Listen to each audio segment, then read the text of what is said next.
I decided to do my report on the diminishing future water supply in California.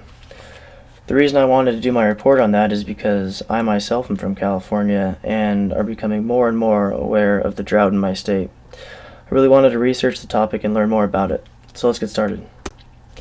The facts. During the 2013 calendar year, only 7 inches of precipitation was recorded. During the 2014 water year, which ranges from October 1st to September 30th, the third driest year in state history was recorded, with 12.08 inches. There has also been an increase in temperature. During the first 9 months of 2014's water year, the average temperature increased by 4 degrees warmer than the usual average, which is set at 59.6 degrees Fahrenheit. Then on, from April to September, the average rose to 70 degrees Fahrenheit, which set an all-time record for the highest average temperature between those months.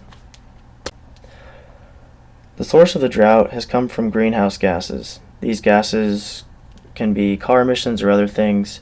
Anyways, they've contributed to a high-pressure zone in the atmosphere.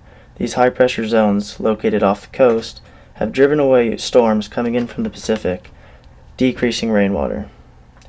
There's also been a lack of groundwater due to overdraft. This overdraft occurs when too much groundwater is taken, leaving the wells dry. The problem is, there is not a statewide groundwater management policy. Therefore, the groundwater is governed by individual agencies. With no statewide policy, it is impossible to regulate groundwater. With no clear end to the drought, the state government has decided to take action.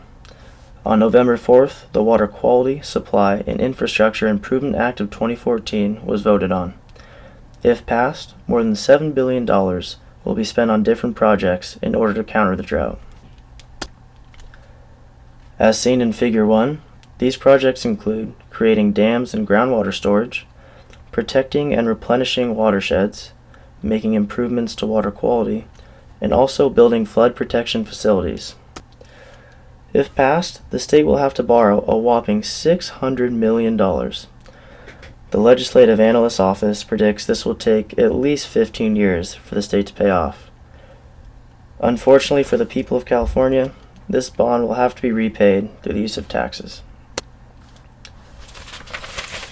Whether or not Proposition 1 is passed, the people of California need to practice water conservation in their daily lives. These practices include limiting water use during car washes, turning off the water while shaving, and also not letting the water run while brushing your teeth. Another way to conserve water is to switch from the traditional spray sprinkler systems to the more efficient drip systems, which slowly drain a specific amount of water into the ground. Even though these tips might seem quite simple, it is vital for the people of California to start taking a more active role. Through a more organized groundwater management plan, the passing of Proposition 1, and a more conservative use of water in daily life, California just might be able to help counteract this drought and ensure that there will be a future water supply in the Golden State.